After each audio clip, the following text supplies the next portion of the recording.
আজ 8ই অক্টোবর মহাপঞ্চমী। আনুষ্ঠানিকভাবে দুর্গার আগমনের দিন আজই। হিন্দু রীতি অনুযায়ী পঞ্চমীর দিনই সন্ধ্যায় দেবীর আগমনী মন্ত্র অনুরণিত হয়। তারপর থেকেই শুরু হয়ে যায় দেবীর বোধনের তোড়জোড়। যদিও বাঙালিদের দুর্গাপূজা এখন মহালয়া থেকেই শুরু, কিন্তু ষষ্ঠী থেকে দশমী পুজোর আসল আমেজ তো থাকে এই 5 দিনই।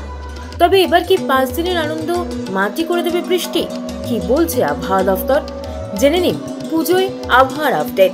পঞ্চমীর সকাল রোদ ঝলমলে, তবে কলকাতা সহ দক্ষিণবঙ্গের কয়েকটি জেলায়, বিশেষ করে উপকূলের জেলাগুলিতে হালকা থেকে মাঝারি বৃষ্টি হতে পারে।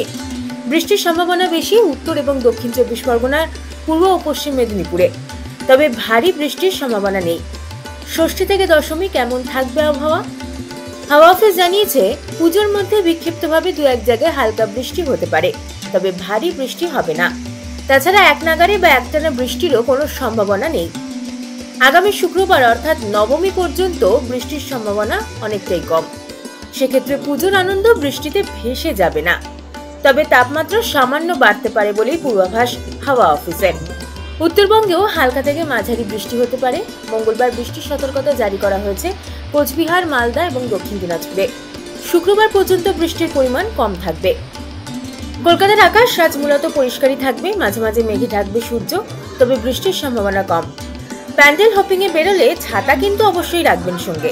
দুপুরের পরে বিক্ষিপ্ত বৃষ্টির পূর্বাভাস রয়েছে। মঙ্গলবার কলকাতার সর্বোচ্চ তাপমাত্রা থাকবে 35 ডিগ্রির আশেপাশে এবং সর্বনিম্ন তাপমাত্রা থাকতে পারে 26 ডিগ্রির কাছাকাছি।